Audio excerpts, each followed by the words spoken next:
যারা মাইকের কাছে আছেন দয়া করে দেখুন কোনো মুসলিম ভাই ও বোন লাইনে আছেন কিনা। থাকলে তাদেরকে আগে দিন, প্রথমে প্রশ্ন করার সুযোগ দিন। দুটো মাইক রয়েছে, একটা ডানে মহিলাদের জন্য আর একটা পুরুষদের জন্য বাম দিকে। প্রথম প্রশ্নটি করবেন পুরুষদের মধ্যে 1 নম্বর মাইকে। আমার নাম মোহাম্মদ কাবান, আমি একজন এয়ারলাইন ছাত্র। তুলনামূলক ধর্মতত্ত্বের উপর আপনার পাণ্ডিত্য সম্পর্কে আমি জানি। এখন আমার প্রশ্নটা খ্রিস্টান ধর্মের উপর। অনেক খ্রিস্টান বলে যে যিশু ঈশ্বর। আপনি বাইবেল থেকে কোনো প্রমাণ দেখাবেন তা খণ্ডন করার জন্য? ধন্যবাদ আপনাকে। ভাই প্রশ্ন করলেন যে অনেক খ্রিস্টান বলে যীশু খ্রিস্ট ঈসা আলাইহিস সালাম ঈশ্বর ছিলেন, এটা বাইবেল দ্বারা খণ্ডন করা যায় কিনা। উত্তর দেওয়ার আগে কয়েকটা বিষয় পরিষ্কার করতে চাই যে ইসলামই একমাত্র অখ্রিস্টান ধর্ম যেটা যীশু খ্রিস্ট ঈসা আলাইহিস সালামের উপর বিশ্বাস রাখতে নির্দেশ দিয়েছে। কোন মুসলিমই মুসলিম না যদি সে যীশু খ্রিস্ট ঈসা আলাইহিস সালামকে বিশ্বাস না করে। আমরা বিশ্বাস করি তিনি আল্লাহ সুবহানাহু ওয়া তাআলা প্রেরিত একজন নবী ছিলেন। আমরা বিশ্বাস করি তার জন্ম হয়েছিল অলৌকিকভাবে কোনো পুরুষের স্পর্শ ছাড়া, যা অনেক আধুনিক খ্রিস্টানি বিশ্বাস করে না। আমরা মানি তিনি হলেন মসিহ অর্থাৎ খ্রিস্ট। আমরা বিশ্বাস করি যে তিনি আল্লাহর সাহায্যে মৃতকে জীবিত করতেন। আমরা বিশ্বাস করি তিনি আল্লাহর সাহায্যে অন্ধ এবং কুষ্ঠরোগীকে ভালো করে দিয়েছেন। মুসলিম আর খ্রিস্টান আমরা এখানে এক। তবে একটা পার্থক্য রয়ে গেছে, আর সেটা হচ্ছে অনেক খ্রিস্টান, অধিকাংশ খ্রিস্টানি যারা বলে যে যিশু ঈসা আলাইহিস সালাম ঈশ্বর দাবি করেছিলেন। কিন্তু যদি বাইবেল পড়েন, পুরো বাইবেলে স্পষ্ট করে বলা একটা কথাও নেই যেখানে যিশু বা ঈসা আলাইহিস সালাম নিজে বলেছেন যে আমি ঈশ্বর অথবা আমার উপাসনা তোমরা করো। যদি কোনো খ্রিস্টান স্পষ্ট করে বলা একটা কথাও আমাকে দেখাতে পারেন পুরো বাইবেল থেকে যেখানে যীশু খ্রিস্ট বা ঈসা আলাইহিস সালাম নিজে বলেছেন স্পষ্টভাবে পরিষ্কার করে যে আমি ঈশ্বর অথবা আমার উপাসনা করো, আমি এখনই খ্রিস্টান ধর্ম গ্রহণ করব। যদি বাইবেল পড়েন তাহলে দেখবেন যে যিশু ঈসা আলাইহিস সালাম নিজে বলেছেন এটা। আপনি হিন্দু অধ্যুষিত এলাকায় বসবাস করেন, এটা কি আপনার কাজে কোনো প্রভাব ফেলে? ভাই প্রশ্ন করলেন যে আমি হিন্দু নিয়ন্ত্রিত এলাকায় বসবাস করি, এটা আমার কাজে কোনো প্রভাব ফেলে কিনা। হ্যাঁ, ফেলে। এটা আমাকে সাহায্য করে আল্লাহর পথে কঠোর সংগ্রামে, মাশাআল্লাহ, এটা প্রভাব ফেলে। আমি বোম্বে থেকে এসেছি, এটাকে দাওয়া দেওয়ার ক্ষেত্রে অন্যতম একটা কঠিন জায়গা মনে করা হয়। বোম্বে শহর হয়তো কেউ কেউ জানেন, দাওয়ার জন্য অন্যতম একটা কঠিন জায়গা এটা। সংগঠনগুলো, রাজনৈতিক সংগঠনগুলো সেখানে মুসলিমদের খুবই বিরোধী। তবে আল্লাহ কোরআনে বলেছেন সূরা আল ইমরান অধ্যায় নম্বর 3 আয়াত 160, যদি আল্লাহ সাহায্য করেন কেউ আটকাতে পারবে না, আর যদি আল্লাহ সাহায্য না করে কে সাহায্য করবে। তাই মুমিনদের কেবল আল্লাহর উপর ভরসা করা উচিত। আল্লাহর সাহায্য থাকলে এটা খুবই সহজ।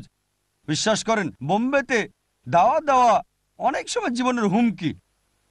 ভাই, বোম্বে হলো সবচেয়ে কঠোর এলাকা ইন্ডিয়ার মধ্যে মুসলিমদের জন্য। আর এই বিষয়ে আমি সতর্ক, এটাই আপনাকে বলছিলাম, বোম্বে হচ্ছে সবচেয়ে কঠিন জায়গা দাওয়াতি কাজের জন্য, খুবই কঠিন। তারপরও এমন জায়গায় বসবাস করার কারণে আল্লাহর সাহায্যে এটা সহজ হয়ে গেছে। চিন্তা করেন, আমি লেকচার দিচ্ছি গত 8 বছর ধরে কেবল টিভি নেটওয়ার্কে। প্রতিদিন আমাদের কথা 1 মিলিয়নেরও বেশি ঘরে পৌঁছে, প্রতিদিন। আর এভাবে আমি কঠিন দাওয়ার কাজে থাকি, বেদ থেকে উদ্ধৃতি, ভগবদ গীতা থেকে, উপনিষদ থেকে, মহাভারত থেকে, তাদের গ্রন্থ নিয়ে কথা বলি।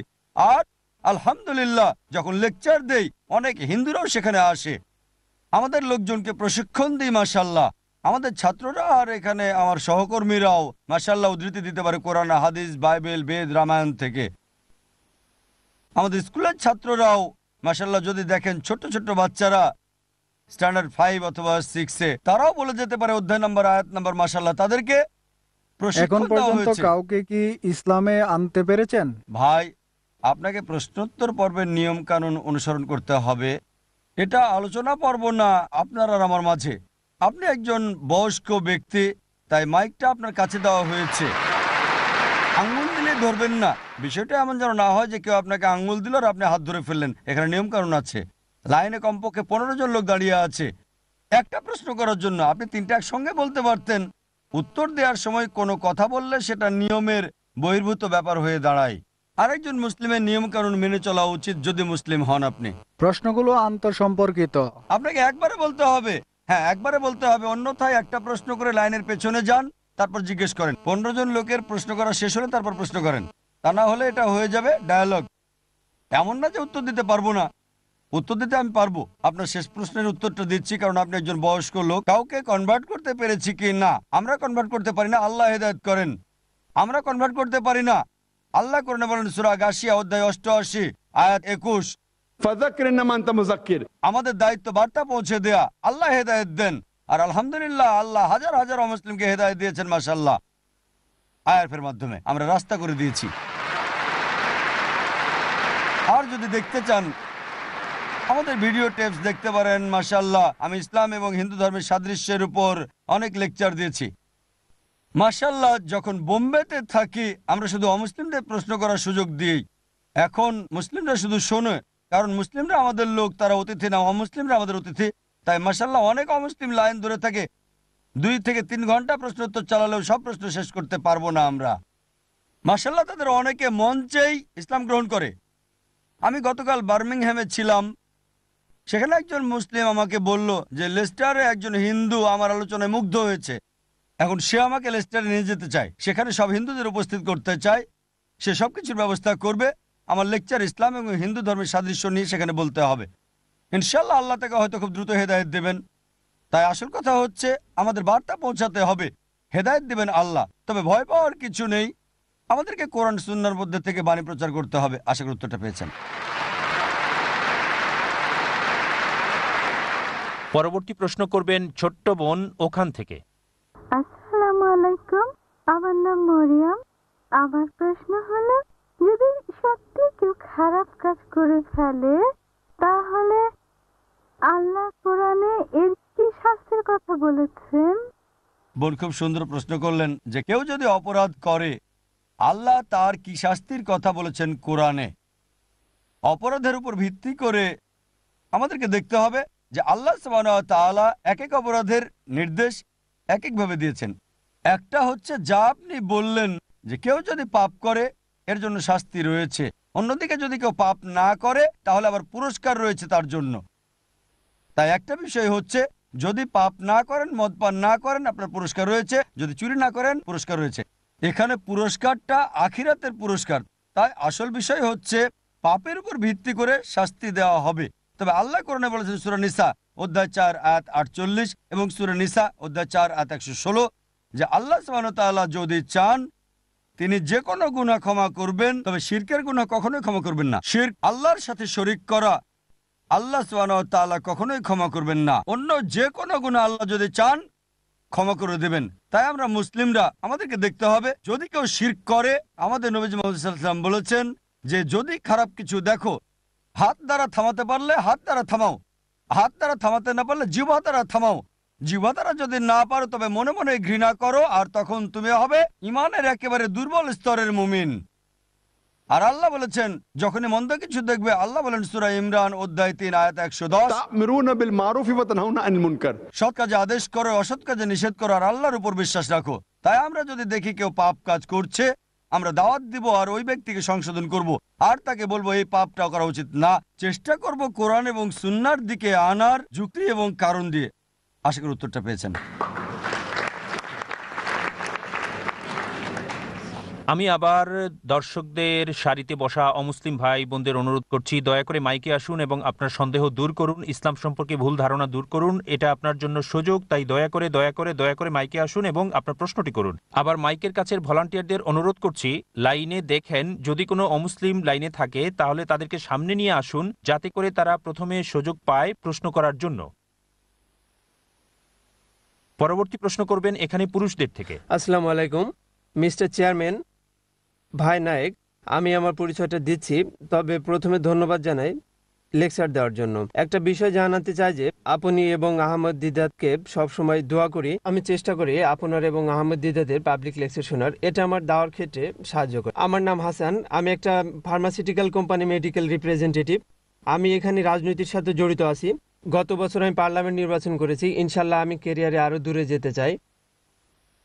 আমার প্রশ্নটা শিক্ষিত চরমপন্থীদের ব্যাপারে। চরমপন্থী যুবক একটা সংগঠন আছে, এর প্রধান বিখ্যাত একজন বিশেষজ্ঞ আমাকে ফতোয়া দিয়েছে একজন কাফের হিসাবে। আর অন্য মুসলিম যারা রাজনীতির সাথে জড়িত তারাও কাফির। তারা কোরআনের আয়াত ব্যবহার করে যাতে বলা হয়েছে যে কেউ আল্লাহর আইন ছাড়া অন্য আইন রচনা করে সে কাফির। তারা এই আয়াতগুলো ব্যবহার করে, তারা 9/11-কে উৎসাহিত করে। আপনার কাছে প্রশ্ন ডক্টর নায়েক, এই চরমপন্থীদের কিভাবে শিক্ষা দিব যারা দাবি করে কোরআন এবং সুন্নাহ অনুসরণ করে? ভাই প্রশ্ন করলেন যে একটা সংগঠনের চরমপন্থীরা যারা তাকে কাফির বলছে, তারা বোমা হামলাকে উৎসাহিত করে, আত্মঘাতী বোমা হামলা 9/11, তাই কিভাবে এই চরমপন্থীদের বোঝাবেন আপনি? ভাই যদি মুসলিম চরমপন্থীর কথা বলেন তাহলে আমি নিজেকে মুসলিম চরমপন্থী বলি। আমি চরমভাবে দয়ালু, আমি চরমভাবে সৎ, চরমভাবে ন্যায়পরায়ণ, চরমভাবে ক্ষমাশীল। চরমভাবে দয়ালু হলে সমস্যা কোথায়? কোরআন বলছে চরম সৎ হতে, আংশিক হতে পারবো না আমি, তাই আমি চরমপন্থী মুসলিম। আমরা সে লেভেল মানব না যা পশ্চিমা মিডিয়া দিয়েছে।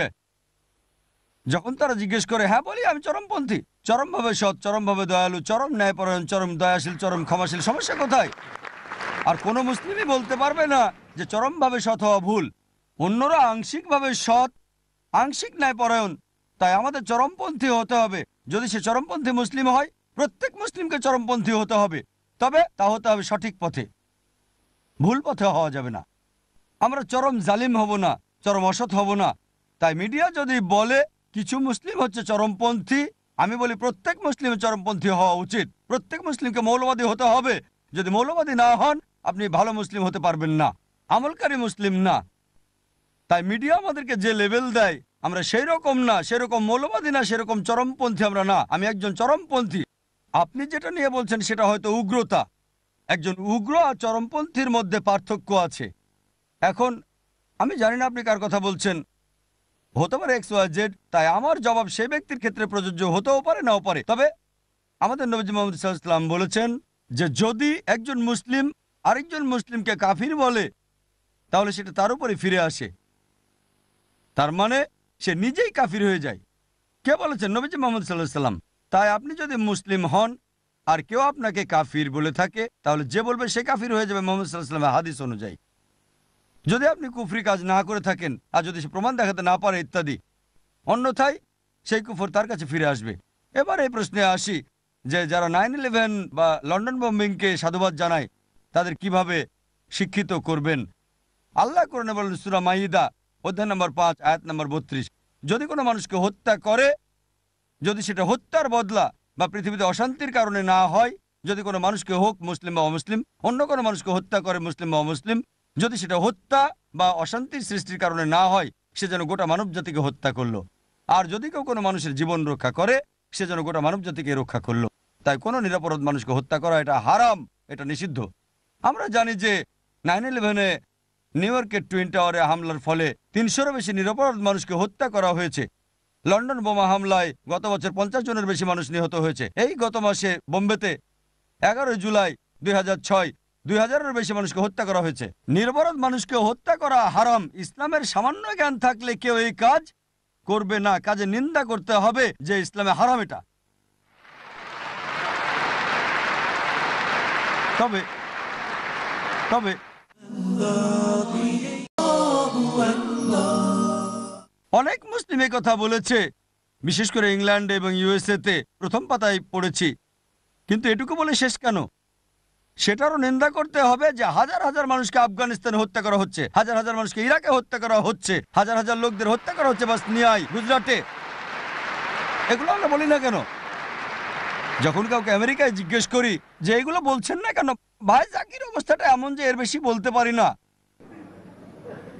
অবস্থাটা কি? কাকে ভয় পাচ্ছেন? আমি বোম্বে শহরে বাস করি, মাশাআল্লাহ, একটা শহর, একটা দেশ যেখানে জীবনেরও হুমকি থাকে, কিন্তু আল্লাহ আছেন মাশাআল্লাহ, তিনি রক্ষা করেন, আলহামদুলিল্লাহ। এগুলো আপনারা বলছেন না কেন? একটু বলে থেমে যাচ্ছেন কেন? কেন? লন্ডনে বোমা হামলার চেয়ে বেশি লোককে হত্যা করা হচ্ছে আফগানিস্তানে, ইরাকে গণহত্যা হচ্ছে, দেখেছেন এটা না? তাহলে কেন কেন চুপ করে আছেন? কাকে ভয় পাচ্ছেন? কেন? একই সাথে এরও নিন্দা করতে হবে না? নিন্দা করার সময় আসেনি। কিসের সময় আসেনি? আমাদেরকে বুঝতে হবে যা ভুল তার নিন্দা করতে হবে, যা গুজরাটের হচ্ছে তার নিন্দা করতে হবে। আর যে সকল লোকজন এখানে দায়ী যে কোনো অন্যায়ের জন্য তাদেরকে ধরেন এবং শাস্তি দেন, কোনো সমস্যা নেই, নিরপরাধকে শাস্তি দেবেন না। গুজরাটে কাউকে হত্যা করা হলে বোম্বেতে বোমা হামলা করা হয় কেন? তারা একই সম্প্রদায়। ইসলাম এটার অনুমতি দেয় না। চিন্তা করেন, নিরপরাধ মানুষকে হত্যা করা হয়েছে বোম্বের বোমা হামলায়, লন্ডনে বা নিউ ইয়র্ক। এই নিরপরাধ মানুষগুলোর আত্মীয় স্বজনের চিরশত্রু হয়ে যাবে যারা এটা করেছে। মনে রাখবেন, বলছি না মুসলিমরা করেছে, হ্যাঁ, কোনো প্রমাণ নেই, কোনো প্রমাণ পায়নি যে লাদেন এটা করেছে। এখানে এখনো ব্রিটিশ সরকার বের করতে পারেনি লন্ডনের বোমা হামলাকারীদের। এখনো কেউ জানে না বোম্বে হামলা করেছে কে। আমি বলছি না মুসলিমরা এটা করেছে, যে এটা করে থাকুক, মুসলিম বা অমুসলিম, নিন্দা জানাতে হবে। একজন ভালো মুসলিম যে আল্লাহর কাছে নিজের ইচ্ছাকে সমর্পণ করে, সে কখনো এমন কাজ করবে না। যদি কাউকে ধরা হয় যার মুসলিম নাম আছে, হয়তো সে নকল মুসলিম, হয়তো শুধু নাম আছে আব্দুল্লাহ, সুলতান, জাকির, মোহাম্মদ, সেটা ভিন্ন বিষয়। যদি এমনটা করে, হোক মুসলিম বা অমুসলিম, তার নিন্দা করতে হবে। আর ধরেন, চিন্তা করেন, যদি কিছু মুসলিম এটাকে সঠিক বলে মনে করে, যাদেরকে হত্যা করা হয়েছে সে হাজার হাজার লোকের আত্মীয়রা ইসলামের স্থায়ী শত্রু হয়ে যাবে। তারা কিভাবে এমনটা করেন? এটা হারাম। তাদের কি দোষ ছিল? বোম্বেতে ট্রেনে করে যে লোকগুলো যাচ্ছিল সে লোকদের কি অপরাধ ছিল? মার্কেটে যে মানুষগুলো ছিল, লন্ডনে যে টিউব বোমা হামলা, তাদের কি অপরাধ ছিল? যদি অপরাধীকে ধরতে পারেন, শাস্তি দেন, কোনো সমস্যা নেই। আর যদি তা না করতে পারেন, নিরপরাধ মানুষকে হত্যা করবেন না, ইসলাম এটার পক্ষে না। একইভাবে যখন আমাকে প্রশ্ন করা হয়, যখন অস্ট্রেলিয়ায় গিয়েছি 9/11 পরে, সম্ভবত 2002 সালে, পার্থে অবস্থিত আমেরিকার কনসাল জেনারেল, বিষয় ছিল জিহাদ এবং সন্ত্রাসবাদ। তিনি বললেন, আপনি কি ওসামা বিন লাদেনকে সন্ত্রাসী মনে করেন? বললাম, দেখেন, ওসামা বিন লাদেনকে চিনি না, তার সাথে দেখাও হয়নি, সে আমার বন্ধুও না, শত্রুও না। যদি মিডিয়া, বিবিসি, CNN থেকে বলতে হয়, তবে কোরআন বলছে সূরা হুজুরাত অধ্যায় নম্বর 49 আয়াত 6, যখন কোনো বার্তা পাবে প্রথমে তা যাচাই করো আরেকজনকে বলার আগে। বিবিসি আর CNN যা বলছে তা আমি বিশ্বাস করতে পারি না। তাই আমি জানি না বিন লাদেন ভালো না মন্দ, আমি জানি না আল কায়েদা আছে কি না। আমি একটা লেকচারও দিয়েছি, সন্ত্রাস কি মুসলিমদের জন্য, বার্মিংহামের NEC-তে। সেখানে আমি বলেছি, যদি US সাইটে যান, US department of justice on info please, সেই সাইটে দেখবেন অনেক সন্ত্রাসী সংগঠনের নাম আছে, 50 ভাগেরও বেশি হচ্ছে মুসলিম, যেগুলোর মধ্যে উলফা ইন্ডিয়াতে 749টা আক্রমণ করেছে গত 16 বছরে। যে কোনো সন্ত্রাসী সংগঠনের চেয়ে বেশি, কিন্তু তাদের নাম সেখানে উল্লেখ নেই। কেন? আল কায়দা 28টা আক্রমণ করেছে, সবগুলোই সন্দেহের উপরে, কোনোটারই প্রমাণ নেই। উলফা 749টি আক্রমণ, সবগুলো প্রমাণিত, কিন্তু তাদের সাইটে উল্লেখ নেই। আমি জানি যদি আমাকে 1 নম্বর সন্ত্রাসীর নাম বলতে হয়, আমি বলেছি 4 বছর আগে 1 নম্বর সন্ত্রাসী জর্জ বুশ।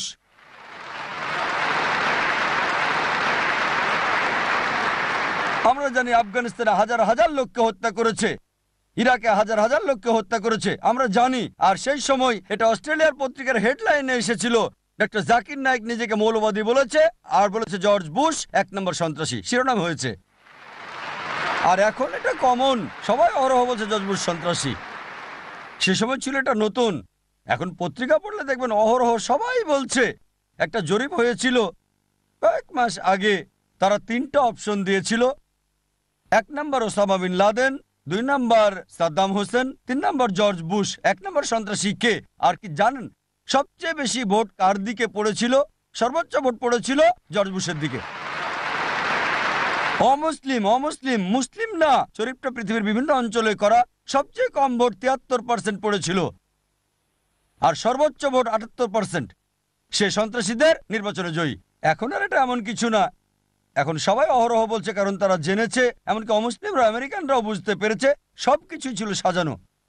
কে করেছে আমি জানি না, তবে যদি আমাকে জিজ্ঞেস করেন কে করেছে, কিছু লোক বলে এটা ভেতরের ঘটনা। যেই করুক, যেই করে থাকুক, এই কাজটাকে নিন্দা জানাতে হবে। নিরপরাধ মানুষকে হত্যা করতে পারবেন না। তাই আপনাকে বুঝতে হবে, যে বলে থাকুক এগুলো সঠিক কাজ, তারা সম্পূর্ণ কোরআন এবং সুন্নাহর বিরোধী। প্রমাণ দিতে বলেন, কোরআনে কোথাও বলা হয়নি। যদি অপরাধীকে ধরা যায় আর শাস্তি দিয়ে থাকেন, ঠিক আছে, কিন্তু নিরপরাধ মানুষকে হত্যা করতে পারবেন না। আপনাকে অনেক ধন্যবাদ।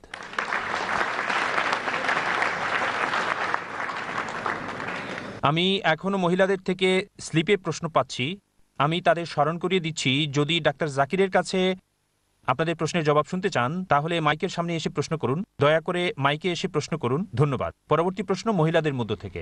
ভাই জাকির, আসসালামু আলাইকুম। আমি অভিভূত, আনন্দিত যে আপনাকে সরাসরি প্রশ্ন করতে পেরেছি। যদিও এখন পর্যন্ত আমি শুধু আপনার ডিভিডি দেখেছি, আর আমি আপনার লেকচারে খুবই ভক্ত। আমার প্রশ্নটা আজকের বিষয়ের সাথে সম্পর্কিত, আমাদের সন্তানদের শিক্ষা দেওয়া। আমার প্রশ্ন হলো যে যথাযথ মুসলিম শিক্ষা ব্যবস্থায় আমাদের সন্তানদেরকে কি জাতীয়তার বিষয়ে কিছু শেখাতে বা গুরুত্ব দিতে হবে, নাকি শুধু ধর্মীয় জাতীয়তার গুরুত্ব দিতে হবে? আপনি কি মনে করেন না আমাদের সন্তানদের নিজের দেশ সম্পর্কে কিভাবে গড়েছে, কিভাবে ঔপনিবেশিক শক্তি থেকে স্বাধীনতা পেয়েছে তা জানা দরকার? তাদের জন্মের মূল ইতিহাস সম্পর্কে জ্ঞানের অভাব থেকে যাবে। কিভাবে আইআইএস মানে আপনার স্কুল পৃথিবীর বিভিন্ন দেশ থেকে যার ছাত্র রয়েছে আপনার শিক্ষার সাথে কি মিলাতে পারছেন? শুধু কি ইসলামের ইতিহাসই পড়াচ্ছেন, নাকি তাদের নিজেদের দেশ সম্পর্কে ভালোভাবে জানার ব্যবস্থা করছেন? বোন প্রশ্ন ধন্যবাদ। করলেন যে একটা আদর্শ ইসলামিক স্কুলে তার দেশ সম্পর্কে পড়াতে হবে, জাতীয় কার্যক্রম সম্পর্কে, জাতীয় ইতিহাস, স্বাধীনতা, যুদ্ধ, আর আমরা আইএসএস এ কিভাবে পড়াচ্ছি। স্বাভাবিকভাবে বললে সাধারণত ইসলামিক স্কুলে দেশ সম্পর্কে পড়াতে হয়, তাতে কোনো সমস্যা নেই। আমরা দেশের আইন সম্পর্কে বলতে পারি, বিধিবিধান সম্পর্কে বলতে পারি। তবে তবে আমাদের বুঝতে হবে একেবারে প্রথমে আনুগত্য যাবে আল্লাহ সুবহানাহু ওয়া তাআলার দিকে। দেশের বিরুদ্ধে যাওয়া যাবে না যদি সেই দেশের আইন আল্লাহ সুবহানাহু ওয়া তাআলার বিরুদ্ধে না যায়। যদি দেশের আইন আল্লাহ সুবহানাহু ওয়া তাআলার বিরুদ্ধে না যায়, দেশের প্রত্যেকটা আইন আপনাকে মানতে হবে। এবার ইন্ডিয়ার ব্যাপারে বলি, আমি জানি যে ইন্ডিয়ার সংবিধানে একটা আইনও নেই যেটা কোনো মুসলিমকে হারাম কাজ করতে কখনো বাধ্য করে থাকে, কোনো কাজ করা থেকে বিরতও রাখে না। যেমন ধরেন, ইন্ডিয়ার সরকার বলে না যে মদ পান করা ফরজ, ঠিক তারা আপনাকে বাধ্য করে না ফরজ কাজ করতে, বা কোনো ফরজ কাজ করতে বাধাও আপনাকে দেবে না। নামাজ পড়তে পারেন, সেখানে একটা আলাদা মুসলিম আইনও আছে। তাই আমি বলবো পৃথিবীর অমুসলিম দেশগুলোর মধ্যে ইন্ডিয়াকে সবার উপরে রাখবো, অন্যতম সেরা দেশ যেখানে মুসলিম বাস করতে পারে। কিছু নিয়মে হয়তো দ্বিমত পোষণ করি, তাই আমি বলি আমি একজন ভালো মুসলিম, পাশাপাশি একজন ভালো ইন্ডিয়ানও। তবে কোনো আইন কোনো দেশের, হোক সেটা ইন্ডিয়া, হোক সেটা ইউকে, ইউএসএ, সিঙ্গাপুর, যদি আল্লাহ সুবহানাহু ওয়া তাআলার বিরুদ্ধে যায় তাহলে আমরা মানব না। আমাদের ভক্তি আল্লাহ সুবহানাহু ওয়া তাআলার প্রতি বেশি, কারণ তিনি আমাদের স্রষ্টা। দেশ আমাদের উপকার করছে, হয়তো কিছু বিষয় আমাদেরকে দিয়েছে, চাকরি, তবে কোনো কিছুই আমাদের স্রষ্টা আল্লাহ সুবহানাহু ওয়া তাআলার সাথে তুলনীয় না। তাই আমাদের ভক্তি কেবল আল্লাহর প্রতি। যদি আল্লাহর বিরুদ্ধে না যায়, আমাদেরকে সব নিয়ম কানুন মানতে হবে। কিছু বিষয় হয়তো বিরুদ্ধে যায়, সেগুলো আমরা তখন মানব না। তাই আমরা আমাদের সন্তানদের শিক্ষা দিই ভালো নাগরিক হতে। সমস্যা কোথায়? তাকে ভালো মুসলিম হতে হবে। সে দেশের সব নিয়ম কানুন মানবে যতক্ষণ ইসলামের বিরুদ্ধে না যায়। এবার ইতিহাসের বিষয়ে যদি আসেন, অবশ্যই আমরা যা করি অনেক সময় দেখা যায় যে অনেক ইতিহাস অপ্রাসঙ্গিক, সেগুলো আমরা পড়াই না। তবে স্বাধীনতার ইতিহাস যতটুকু দরকার আমরা পড়াই। আমাদের স্কুল ইসলামিক ইন্টারন্যাশনাল স্কুল, আমাদের বাচ্চারা জাতীয়তা ইংরেজ, তবে তাদের পিতামাতাও ব্রিটিশ, হয়তো দাদাদের ইন্ডিয়ান, অরিজিন ইন্ডিয়ান।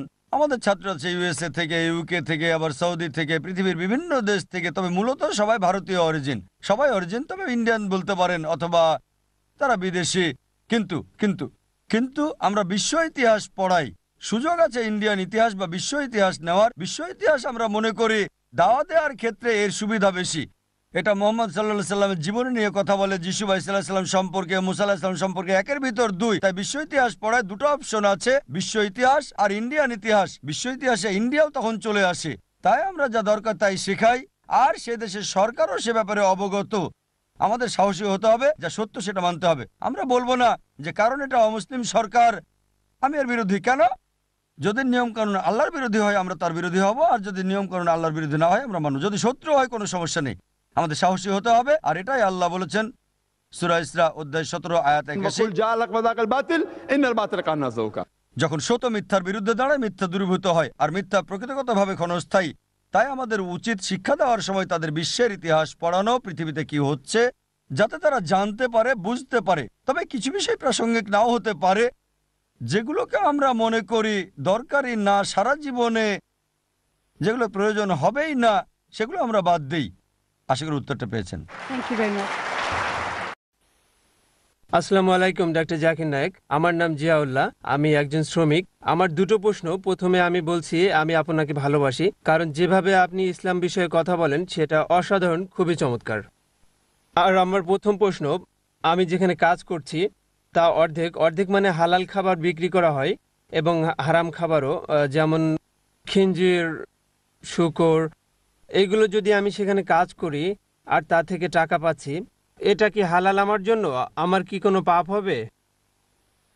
দ্বিতীয় প্রশ্ন হলো, কারণ যখন আমি আপনার লেকচার দেখি আমি মনে মনে দোয়া করি যখন আপনার দেখা সরাসরি পাবো আমি কোলাকুলি করব। আমি কি মঞ্চে এসে আপনার সাথে কোলাকুলি করব একবার?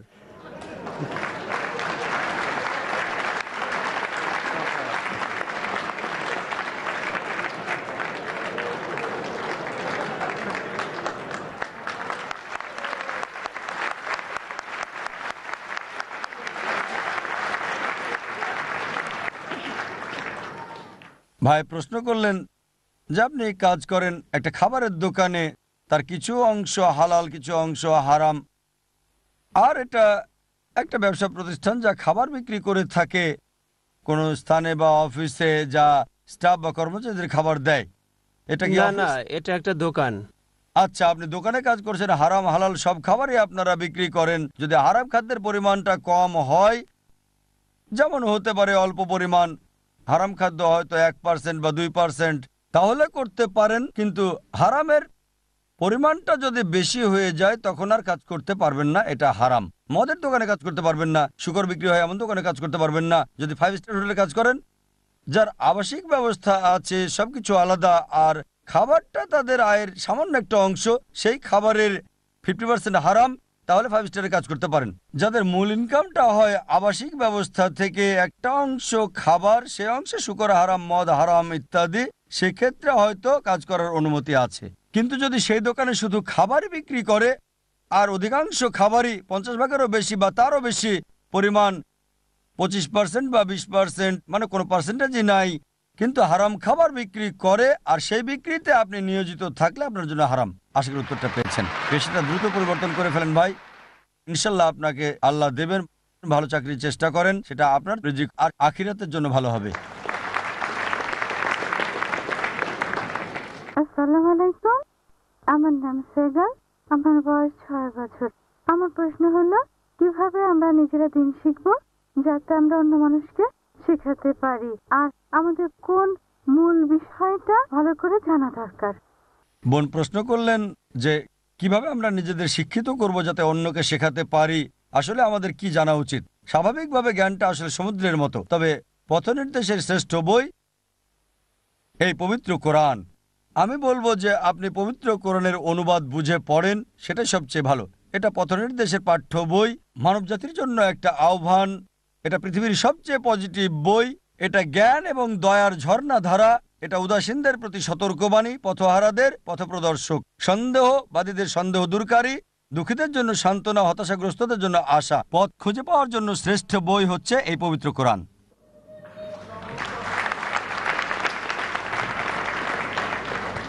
একজন অমুসলিম বোন স্লিপে প্রশ্ন করেছেন, বলেছেন, আমি একজন অমুসলিম মেয়ে আর আমি ভাবছি ইসলাম গ্রহণ করার কথা, তবে তাহলে কি আমার ঈশ্বর আমাকে শাস্তি দিবে?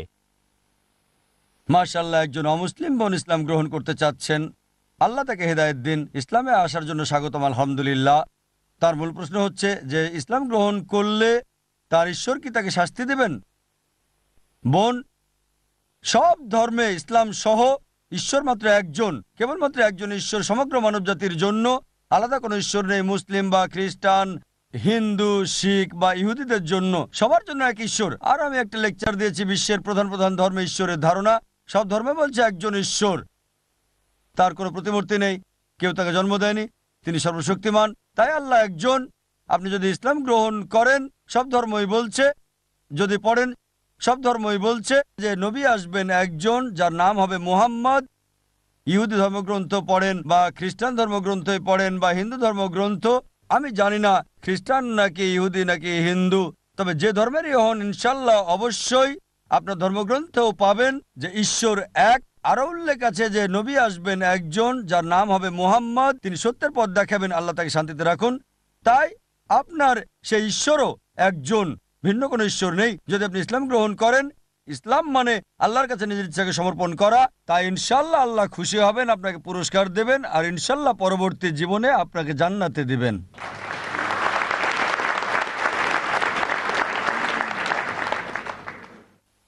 হ্যাঁ ভাই। আসসালামু আলাইকুম, কামরান কুরশি, কোম্পানি ডিরেক্টর। ভাই, আজকে আসার জন্য ধন্যবাদ। আমার প্রশ্ন হলো যে মাশাআল্লাহ, আপনি আজকে একটা মডেল স্কুল প্রতিষ্ঠা করেছেন। এমন একটা কোনো ইসলামিক দেশও আমি দেখি নাই, তবে মাশাআল্লাহ আপনি বর্তমান সময়ে প্রতিষ্ঠা করেছেন। আমার প্রশ্ন হলো, দুর্ভাগ্যজনকভাবে হাজার হাজার লক্ষ লক্ষ মুসলিম বাচ্চারা আপনার স্কুলের মতো স্কুল পাবে না। আমাদের বাচ্চাদের জন্য কি পরামর্শ দিবেন? পৃথিবী জুড়ে সবাই এমন স্কুল পাবে না। আপনার সব বক্তব্য এবং স্কুল বিষয়ে কি সব বিস্তারিত ওয়েবসাইটে পাওয়া যাবে? জাযাকাল্লাহ। ভাই প্রশ্ন করলেন যে সবার জন্য স্কুলে যাওয়ার সৌভাগ্য হবে না, তাহলে পৃথিবীর কোটি কোটি মুসলিম তাদের বাচ্চাদের জন্য কি করবে, কিভাবে তারা এমন একটা স্কুলে যাবে? আমাদের স্কুলের তথ্যের জন্য যদি বলেন তাহলে যান আমাদের irf.net-এ, দেখবেন ইসলামিক ইন্টারন্যাশনাল স্কুলের জন্য আলাদা সেকশন, সেখান থেকে জানতে পারবেন। একই স্কুলের কথা বললে দুটো পথ আছে। প্রথমটা খুবই সহজ, স্কুলে গিয়ে দেখতে পারেন। আমাদের এখান থেকে সবকিছু দেখে সহযোগিতা নিয়ে নিজের শহরে অনুরূপ একটা করা যায়, তবে সফল হওয়া খুবই কঠিন, কারণ সবাই যারা স্কুল করতে চায় তাদের ওরকম ব্যবস্থাপনা দক্ষতা নাও থাকতে পারে, একই রকম আগ্রহ নাও থাকতে পারে, সবকিছু ভিন্ন। আসল হচ্ছে আল্লাহর সাহায্য। তাই আল্লাহ যদি সাহায্য করেন ইনশাল্লাহ সম্ভব। কথা হচ্ছে অনুরূপ স্কুল করতে পারেন, যা অনেকেই করেছে, তবে এ পর্যন্ত যারা শুরু করেছে আমি আগে বলেছি তারা কোয়ালিটির 5 ভাগ বা 6 ভাগ দিতে পেরেছে আমাদের স্কুলের। ফ্র্যাঞ্চাইজির কথা ভাবছেন, আমাদের ফ্র্যাঞ্চাইজির শর্ত খুবই কঠিন, খুবই কড়া। জমি দিতে হবে, সবকিছু দিতে হবে, স্থানীয়রা মূলধন বিনিয়োগ করবে, সবকিছু ব্যবস্থা করবে স্থানীয়রা। আমাদের শর্তগুলো খুবই কড়া। যদি ইন্ডিয়ার বাইরে কোথাও আমরা বলি কমপক্ষে 4 একর জমি দিতে হবে, শহরের প্রধান অবস্থানে হলে 2 একর, অর্ধেক নির্মাণ খরচ, বাকি সবকিছু তখন আমরা করব। অনেক নিয়ম কানুন আছে, তারপরও শত শত অফার পেয়েছি। প্রথমে চিন্তা করেছি প্রতি বছর একটা করে স্কুল চালু করব, পরে দেখি এটা সম্ভব না। তাই যখন স্কুল চালু করলাম দেখি ব্যবস্থাপনাটা খুবই কঠিন। বোম্বে থেকে চেন্নাই গিয়ে সবকিছু করতে হয়, আমাদের শিক্ষকদের পাঠাতে হয় ট্রেনিং এর জন্য, কাউন্সিলরদের পাঠাতে হয়, সবকিছু। দেখলাম এটা সম্ভব, তবে খুবই কঠিন।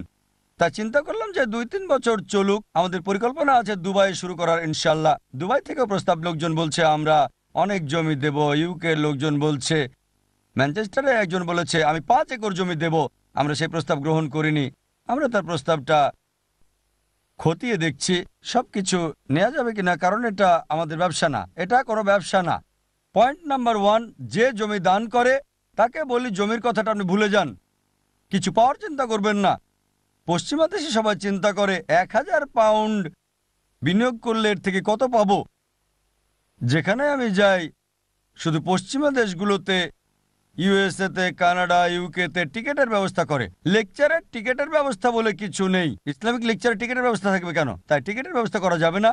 অনেকেই বলে ডক্টর জাকির নায়েক আপনাকে নিতে হলে কত টাকা দিতে হবে। তারা ভাবে অনেক টাকা লাগবে। বিশ্বাস করেন, যদি আমার ফি বলি তারা আমাকে নিতেই পারবে না। মাশাআল্লাহ, আমি টাকা ছাড়াই আসি। বড় জোর আমার প্লেনের টিকিটটা দিতে পারেন। আমার সফর সঙ্গী যারা থাকে মাশাআল্লাহ সব খরচ আমরা বহন করি। ঠিক আছে, সাধারণ একটা থাকার ব্যবস্থা যদি করতে না পারেন সেটাও আমরা করে নেবো, সমস্যা নেই। আমার সময়টা গুরুত্বপূর্ণ, তাই এটা ভিন্ন ধারণা। তবে প্রাচ্যের দেশগুলোতে মাশাআল্লাহ অন্যরকম। তাই আমরা যা করছি সেটা আমাদের ব্যবসা না। কেউ আগ্রহী হয়ে দিলে সেটা ভুলে যেতে হবে যে স্কুলের জন্য জমি দিয়েছে সে। সম্পূর্ণ স্কুল আমাদের নিয়ন্ত্রণে। যদি ফ্র্যাঞ্চাইজ দেয় সম্পূর্ণ আমাদের কন্ট্রোলে থাকবে।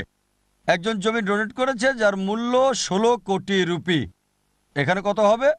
হয়তো কয়েক মিলিয়ন পাউন্ড। আমরা তাকে বলেছি এমন নিশ্চয়তা দিতে পারবো না যে আপনার সন্তান ভর্তি হবেই। জমি দিতে পারেন, স্কুল চালু করতে পারেন, কোনো নিশ্চয়তা নাই যে আপনার সন্তান না পাস করলে ভর্তি হবে।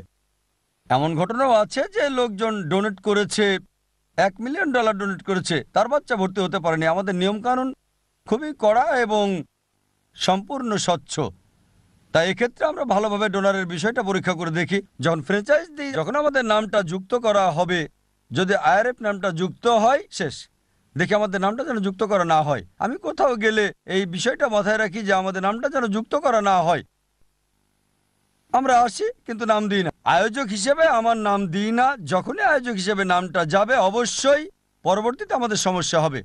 তাই যখনই অন্য কোনো সংগঠনকে সহায়তা করি কোনো কাজে, আমরা অনেক সহায়তা করি মাশাআল্লাহ, তবে আমাদের একটা শর্ত থাকে, আমরা সাহায্য করব, নামটা আমরা ব্যবহার করতে দেব না। কারণ জানি শতভাগ নিয়ন্ত্রণে নেই এটা, এমনকি 50 ভাগ নিয়ন্ত্রণ, 90 ভাগ নিয়ন্ত্রণ হলেও আমরা এ ব্যাপারে রাজি হই না। যদি শতভাগ নিয়ন্ত্রণ হাতে না থাকে আমাদের নাম ব্যবহার করতে দেই না। আমাদের কাছে এখনো পৃথিবীর বিভিন্ন দেশ থেকে প্রস্তাব আসতেই আছে মাশাআল্লাহ এমন স্কুল প্রতিষ্ঠা করতে। আরেকটা বিষয়, নামযুক্ত করে ইনশাআল্লাহ আমরা দুবাই শুরু করতে যাচ্ছি। ব্রিটিশ অথবা আমেরিকান স্কুলের চেয়ে আমরা বেশি ফি নেব ইনশাআল্লাহ। তাদের সাথে প্রতিযোগিতা করব, আমরা বেশি ফি নেব অন্যদের চেয়ে। অনেক লোক আছে সামর্থ্যবান, আল্লাহ তাদের দিয়েছেন। যাদের সামর্থ্য নেই 25% ছাত্রছাত্রীকে স্কলারশিপ দেব। এখন দুবাই আমাদের পরবর্তী টার্গেট ইনশাআল্লাহ। আমাদের যেখানে ব্রিটিশ এবং আমেরিকান স্কুলের ফি অনেক বেশি, তবে ইনশাআল্লাহ আমরা ভাবছি তাদের চেয়ে বেশি ফি নেব। আর ইনশাআল্লাহ অনেক লোক আসবে আমাদের স্কুলে আল্লাহর দয়ায়। আসল বিষয় হচ্ছে কোয়ালিটি। আর অন্য লোকদের জন্য নিজেদের ক্ষমতা অনুযায়ী শুরু করতে পারেন আপনার যা আছে।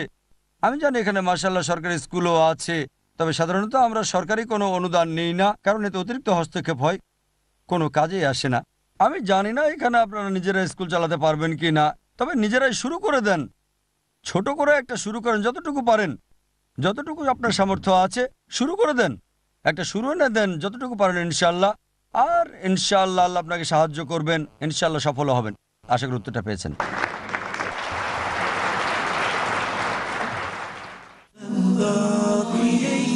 করেছেন তিনি বলেছেন যে কোরআনের কিছু আয়াত অন্যগুলো দ্বারা বাতিল হয়েছে।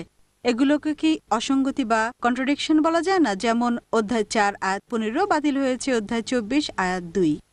বোন একটা প্রশ্ন করলেন, তিনি অমুসলিম।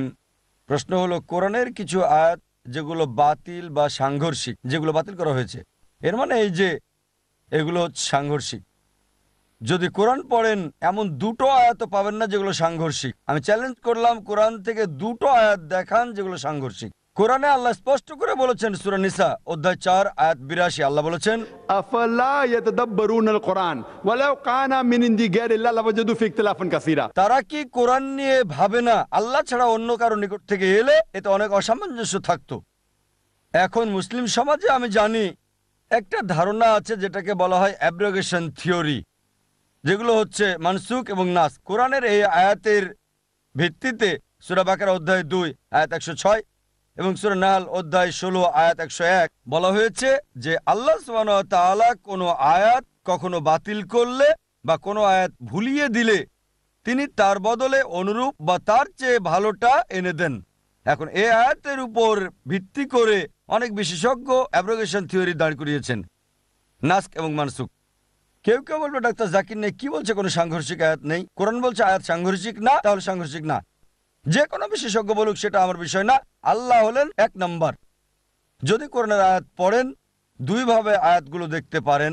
একটা হচ্ছে যে আয়াতগুলো হয়তো আগের ধর্মগ্রন্থ নিয়ে বলছে, হতে পারে তাওরাত, হতে পারে ইনজিল। তাই আল্লাহ বলেছেন আমি কোনো আয়াতকে বাতিল করি না, আল্লাহর নিদর্শনকে আগের গ্রন্থের আয়াতগুলো ভুলিয়ে দেওয়া হয়েছে, তবে ভালো আর অনুরূপটা তাদের দেওয়া হয়েছে।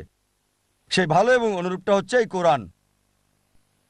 এখন যদি মনে করেন যে আয়াতগুলো কোরআনের আয়াতের কথা বলছে, তাহলে জবাব আছে এটার।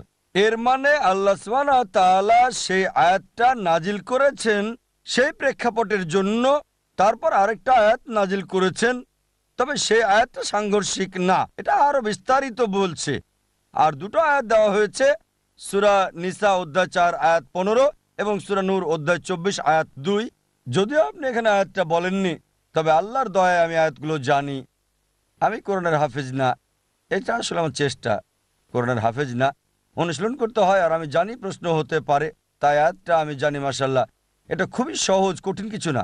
আপনি যেটার কথা বলছেন আর আমাদের বাচ্চারা মাশাআল্লাহ একই কাজ করছে আলহামদুলিল্লাহ। সূরা নিসা অধ্যায় 4 আয়াত 15 বলছে যে কেউ যদি ব্যভিচার করে, কোনো নারী যদি ব্যভিচার করে তাহলে তাকে আবদ্ধ রাখো, ঘরে বন্দি করে রাখো, আর সেটা করবে মৃত্যু না হওয়া পর্যন্ত বা আল্লাহ পৃথক কিছু না করা পর্যন্ত। সূরা নূর অধ্যায় নম্বর 24 আয়াত 2 বলছে ব্যভিচারকারীর জন্য যে ব্যভিচার করে তাকে 100টা বেত্রাঘাত করো শাস্তি স্বরূপ। এখন লোকজন মনে করে এটা সাংঘর্ষিক। যদি কোরআনের আয়াত সূরা নিসা অধ্যায় 4 আয়াত 15 বলে যে মহিলাকে ঘরে বন্দি করে রাখো, তারপরে থেমে যায়, তারপর সূরা নূরের 100 বেত্রাঘাত, তাহলে সাংঘর্ষিক। এটা বলছে যে তাদেরকে বন্দি রাখো মৃত্যু না হওয়া পর্যন্ত অথবা আল্লাহ অন্য কিছু না করা পর্যন্ত। এখন এজন্য আল্লাহ দুটো অপশন দিয়েছেন। কোরআনে ব্যভিচারকারীর জন্য 100টা বেত্রাঘাত, আর সহিহ বুখারীর হাদিস একজন ব্যভিচারীর শাস্তি হচ্ছে মৃত্যু। তাই কোরআনের এই আয়াত বলছে যে আল্লাহ তাআলা অন্য শাস্তি দিবেন পরবর্তীতে। যদি এই অংশটা না থাকতো তাহলে বলতে পারতেন সাংঘর্ষিক, কিন্তু এখন কোনো কন্ট্রাডিকশন নেই। এটা বলছে যে শাস্তিটা হচ্ছে সাময়িক, পরবর্তীতে আল্লাহ অন্য কিছু নাজিল করবেন। একইভাবে কিছু বিশেষজ্ঞ বলেছেন 1000 আয়াত কন্ট্রাডিক্টিং, কিছু বিশেষজ্ঞ বলেছেন 500টা, পরবর্তীতে নেমে এসেছে 22টা, এবং আরেকজন বিশেষজ্ঞ বলছেন 5টা। আমি এই 22টা এবং 5টাকে যাচাই করেছি, এগুলো জবাব দিয়েছি আলহামদুলিল্লাহ। সেগুলোর একটা হচ্ছে এটা মনসুখ এবং নাস থেকে যা বোঝা যায়, এর মানে হলো আল্লাহ কিছু বিধান আরোপ করেছেন ধাপে ধাপে। এর সেরা উদাহরণটা হচ্ছে মদের ব্যাপারে প্রথম যে আয়াত নাজিল হয় সূরা বাকারা অধ্যায় 2 আয়াত 219, আল্লাহ বলেছেন যে মদ পানে লাভ এবং ক্ষতি উভয়ই আছে, তবে ক্ষতির পরিমাণটা বেশি। কোরআনের এই আয়াত মদকে নিষিদ্ধ করেনি, এটা শুধু বলছে যে মদ পানে লাভ ক্ষতি দুটোই আছে, ক্ষতির পরিমাণ বেশি। পরবর্তী আয়াত মদ পানের ব্যাপারে, সেটা সূরা নিসা অধ্যায় 4 আয়াত 43 বলা হয়েছে যে মাতাল অবস্থায় তোমরা নামাজ পড়ো না, যখন মাতাল থাকবে নামাজ পড়বে না। তার মানে এটা আরেকটু কঠোরতা আরোপ করছে। আগে বলা হয়নি এটা হারাম, শুধু পথ দেখানো হয়েছে। মদ পানে লাভ ক্ষতি আছে, তবে ক্ষতির পরিমাণে বেশি। পরবর্তী আয়াত বলছে মাতাল অবস্থায় নামাজ পড়বে না, তাই মাতাল অবস্থায় ইবাদত করা যাবে না। এখন যেহেতু মুসলিমকে 5 বার নামাজ পড়তে হয়, তাই সে সারাদিন মাতাল হতে পারবে না, রাতে সুযোগ আছে, তবে বলছে না পান করতে। চূড়ান্ত নিষেধাজ্ঞা দেওয়া হয়েছে সূরা মাইদা অধ্যায় 5 আয়াত 90 বলা হয়েছে ইয়া আইয়ুহাল্লাযীনা আমানু, হে বিশ্বাসীগণ, ইন্নামাল খামরু ওয়াল মাইসিরু, নিশ্চয় মদ এবং জুয়া, ওয়াল আনজাবু ওয়াল আজলামু, পূজার বেদী, ভাগ্য নির্ধারণী তীর, রিজসুম মিন আমালি শাইতান, এই সব কিছু শয়তানের কাজ, ফাজতানিবু লাকুম তুফলিহুন। এসব থেকে বিরত থাকা যাতে সফল কাম হতে পারো, এখানে চূড়ান্ত নিষেধ করা হয়েছে। যখন এই আয়াত নাজিল হলো, মদের পাত্র মদ মদিনার রাস্তায় ফেলে দেওয়া হয়েছে, আর এসব করব না। তারপর চূড়ান্ত নিষেধাজ্ঞা এসেছে। এখন যদি ভালো করে দেখেন, অনেকে বলে সূরা মাইদার এই আয়াত 5 নম্বর অধ্যায় 90 নম্বর আয়াত রহিত করা হয়েছে, সূরা বাকারার 2 নম্বর অধ্যায় আয়াত 219 কন্ট্রাডিক্টিং। এটা কন্ট্রাডিক্টিং না, এটা আরো তথ্য দিচ্ছে। প্রথম আয়াত বলছে লাভ ক্ষতি উভয়ই আছে, লাভের চেয়ে ক্ষতি বেশি। এই আয়াতটা এখনো প্রযোজ্য। এখনো এটা সঠিক যে মদ পানে লাভ এবং ক্ষতি উভয়ই আছে। মেডিকেল ডাক্তার হিসেবে আমি জানি যে মদে উপকার এবং ক্ষতি দুটোই আছে, তবে ক্ষতিই বেশি উপকারের চেয়ে। পরবর্তী আয়াত বলছে মাতাল অবস্থায় নামাজ পড়ো না, এমনকি এখনো এই আয়াত প্রযোজ্য। এখনো মাতাল অবস্থায় নামাজ পড়তে পারবেন না। চূড়ান্ত নিষেধাজ্ঞা কি এটার বিপরীত? এটা একটু যুক্ত করে দিয়েছে। যেমন ধরেন আমি বললাম যে আমি ইউকেতে বাস করি, ঠিক? পরের দিন বললাম আমি লন্ডনে থাকি, তৃতীয় দিন বললাম আমি হ্যারোতে বাস করি। তাই যখন বললাম হ্যারোতে, লন্ডন এবং ইউকে বোঝা গেল। তবে আমার প্রথম উত্তর ইউকেতে বাস করি ছিল সাধারণ, তারপর আরো নির্দিষ্ট যখন লন্ডনে থাকি, আর হ্যারোতে বললাম এটা একেবারে সঠিক। এটা আর প্রথম কথা সাংঘর্ষিক না। তাই সর্বশেষ নিষেধাজ্ঞা যে মদ হারাম, এটা সাংঘর্ষিক না যে মদের মাঝে উপকার এবং ক্ষতি উভয়ই আছে, তাই কোনোভাবেই না। সূরা নিসা অধ্যায় 4 আয়াত 43 যে মাতাল অবস্থায় নামাজ পড়বে না যখন তোমরা মদ পান করবে, তাই এর মানে কোরআনের শেষ আয়াতে বিস্তারিত বলছে যদি এটা অনুসরণ করেন আগের দুটো স্বাভাবিকভাবে মানা হয়ে যাবে। এটা হয়ে যায়। তাই আমার মতে এবং আল্লাহ সুবহানাহু ওয়া তাআলার মতে কোরআনে একটাও অসঙ্গতি নেই। যদি কোনো অসঙ্গতি থাকে এটা আর আল্লাহর বাণী থাকবে না। তাই আমি তাদের সাথে একমত না যে পৃথিবীর সেরা বিশেষজ্ঞ। আমি চ্যালেঞ্জ করি, হোক সে মুসলিম বা অমুসলিম, কোরআনে একটা অসঙ্গত দেখাতে পারবে না। তারা তা করতে পারে নাই, কখনোই করতে পারবে না। হ্যাঁ ভাই। আসসালামু আলাইকুম, আমার নাম মেহেদি আহমেদ। আমি গবেষক ইতিহাস এবং রাষ্ট্রবিজ্ঞানের। এখন আমি কম্পিউটার বিজ্ঞানে পড়ছি। আমার প্রশ্নটা হলো জাদুর বিষয়ে, যা ম্যাজিক বা যে নামে আপনি এটাকে বলেন, আমি নির্দিষ্ট করে বলছি না। তবে এটা একটা পরিবার। সম্প্রতি তারা কাগজে কিছু একটা নেতিবাচক লেখা পেয়েছে, যা দ্বারা বুঝতে পেরেছে যে এটা জাদু। আর এ থেকে পরিত্রাণের জন্য নিজেরা একই কাজ করেছে। এটা বিশ্বাস করা ভুল। আমি অবাক হয়েছি। তাই যদি এ ব্যাপারে কিছু বলতেন। ভাই প্রশ্ন করলেন খারাপ জাদুর ব্যাপারে কি বলবো আর এর থেকে পরিত্রাণ কি। খারাপ জাদুর ব্যাপারে যদি বলি, খারাপ জাদু বলে কিছু আছে, কোরআনে এটা আছে, সূরা ফালাকে, সূরা বাকারাতেও বলা হয়েছে খারাপ জাদুর কথা, এটা আছে। তবে আমাদের এই খারাপ জাদুর ভেতর জড়িত হওয়া যাবে না, এটা করা যাবে না। আমাদেরকে আল্লাহর উপর বিশ্বাস রাখতে হবে। আর প্রতিকারের ব্যাপারে যদি বলেন, শেষ দুটো সূরা মুআদাতিন, সূরা ফালাক, সূরা নাস এজন্যই নাজিল হয়েছে। এই দুটো সূরা খারাপ জাদু থেকে পরিত্রাণের জন্য। এখন একটা বিষয় হচ্ছে, যখন লোকজন মনে করে যে কোনো কিছু ভর করেছে, প্রথম বিষয় হচ্ছে আল্লাহ বলেছেন জ্ঞানীকে জিজ্ঞেস করো। সূরা নাহল অধ্যায় 16 আয়াত 43, সূরা আম্বিয়া অধ্যায় 21 আয়াত 7। ডাক্তারের কাছে যান, ডাক্তার যদি চিকিৎসার কথা না বলে, রোগের চিকিৎসা না করে, মনোরোগ বিশেষজ্ঞের কাছে যান। আর যাদেরই খারাপ জাদুর প্রভাব পড়ে তারা ডাক্তার এবং মনোরোগ বিশেষজ্ঞের দ্বারা ভালো হতে পারে কোনো জিন ভর করতে পারে বা খারাপ জাদুর প্রভাব পড়তে পারে। সেক্ষেত্রে কোরআন এবং সুন্নাহর নির্দেশ মেনে চলতে হবে। তার কাছে যেতে পারেন যে এই ক্ষেত্রে অভিজ্ঞ। তবে আমি না বলে পারছি না, অধিকাংশ লোক যারা দাবি করে যে অভিজ্ঞ, 99%-এরও বেশি ধোঁকাবাজ। আমার মতে 99%-এরও বেশি হবে, এটা আমার পর্যবেক্ষণ। 99%-এরও বেশি যারা বলে খারাপ জাদু দূর করতে পারে তারা প্রতারক। যখনই দেখবেন আপনার কাছে টাকা চাচ্ছে, তার মানে প্রতারণার ফাঁদ তৈরি করছে। এটা করো, ওটা করো, আমাকে কিছু টাকা দাও, 1000 টাকা দাও, 2000 টাকা দাও, এর মধ্য দিয়ে হাতিয়ে নেওয়ার চেষ্টা। আর কিছু লোক আছে যারা এই ক্ষেত্রে অভিজ্ঞ। এমন দুজনকে আমি চিনি সৌদি আরবে, মাশাআল্লাহ, তারা খুবই জ্ঞানী। অন্য আর কারো কথা আমি জানি না। তাই যদি সে জ্ঞানী হয় তাহলে দেখতে হবে কোরআন সুন্নাহ থেকে চিকিৎসা করছে কিনা। যদি করে তাহলে ভালো, যদি বিশেষজ্ঞের কাছে যান, এক্ষেত্রে অভিজ্ঞদের কাছে যাবেন। আশা করি উত্তরটা পেয়েছেন। পরবর্তী প্রশ্ন পুরুষদের থেকে। আসসালামু আলাইকুম ডক্টর জাকির, আমার নাম শাহিদ। আমি একজন সেলসম্যান। আমি অন্যদের মতো আপনাকে ভালোবাসি। একটা প্রশ্ন আপনাকে করতে চাই। আপনি বলুন ঈমান এবং আকীদা কি? কারণ আমরা আসলে এটা নিয়েই মরতে চাই। আর এখন এটা কিভাবে অর্জন করা যায়? শুধু কি দাওয়াতের মাধ্যমে? যদি তাই হয় তাহলে কোন পদ্ধতিতে দাওয়াত দিতে হবে? কারণ অনেক পদ্ধতি আছে। ভাই প্রশ্ন করলেন যে ঈমানের অর্থ কি, আকীদার অর্থ কি, আর দাওয়াত দিলে কিভাবে দিতে হবে। ঈমান মানে বিশ্বাস। 5 ঘন্টা বা 10 ঘন্টা লেকচার দেওয়া যাবে এর উপরে। এখন আপনার প্রশ্নটা কি, আমি কি এর উপর লেকচার দিব? কি জানতে চাচ্ছেন? আকীদার মানে কি? আল্লাহ সুবহানাহু ওয়া তাআলার উপর বিশ্বাস রাখতে হবে সবকিছুতে। তাই ঈমানের উপর একটা লেকচার দেওয়া যায়, আকীদার উপরও। এখন বিষয়টা হলো, কারণ কিছু লোক মনে করে যে নবীজি সাল্লাল্লাহু আলাইহি সাল্লাম তার চেয়ে বেশি ছিল। প্রশ্নটা করেন আকীদা কি এটা বলছেন। মুহাম্মদ সাল্লাল্লাহু আলাইহি ওয়াসাল্লামের কথা বাদ দিয়ে শুধু আকীদার উপরে 10 ঘন্টা বলতে পারবেন, নবীজিকে বাদ দিয়ে 10 ঘন্টা বলতে পারবেন। একজন মানুষের চেয়ে বেশি। একজন মানুষের চেয়ে বেশি? হ্যাঁ, মানুষের চেয়ে তো বেশি। তিনি পৃথিবীর সবচেয়ে সেরা মানুষ, একজন সাধারণ মানুষের চেয়ে বেশি। তবে তবে আমি জানি আপনার প্রশ্নটা কি। তবে তিনি আল্লাহ সুবহানাহু ওয়া তাআলা না, তিনি একজন মানুষ। তিনি আমাদের চেয়ে অনেক বেশি উত্তম। তবে তিনি বাশার। কোরআন বলছে তিনি একজন মানুষ, তার খাবার দরকার হয়, তার ঘুমাতে হয়, আর মারা গেছেন, মদিনায় তার কবর আছে। তবে তিনি সবচেয়ে সেরা মুসলিমের দৃষ্টান্ত ছিলেন। আল্লাহ কোরআনে বলেছেন সূরা কালাম অধ্যায় 68 আয়াত 4 যে নিশ্চয়ই আপনি উত্তম চরিত্রের অধিকারী। কোরআন বলছে সূরা আহজাব অধ্যায় 33 আয়াত 21 অবশ্যই রাসূলের জীবনে রয়েছে তোমাদের জন্য উত্তম আদর্শ। সুতরাং মানুষ হিসেবে তিনি হলেন সেরা মুসলিমের দৃষ্টান্ত, আলহামদুলিল্লাহ।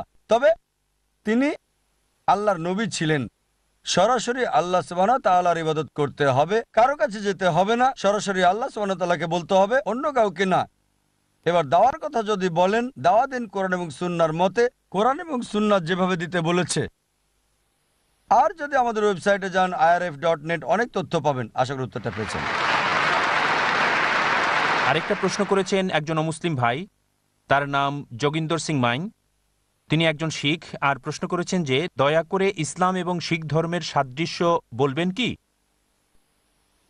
একজন শিখ ভাই খুব সুন্দর প্রশ্ন করেছেন যে ইসলাম এবং শিখ ধর্মের সাদৃশ্য কি।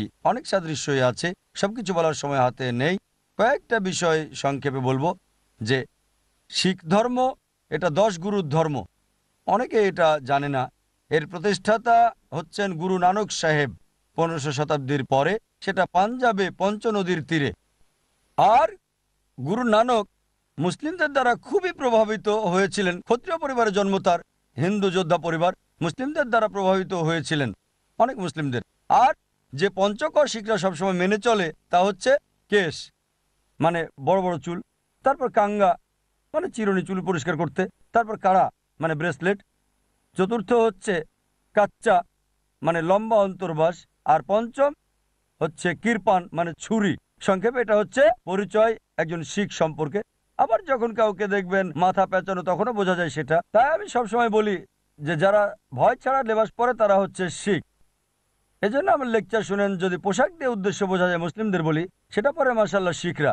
শিখ হিসেবে তারা গর্ববোধ করে, এমনকি কানাডিয়ান সরকারের সাথে যুদ্ধও করে তারা।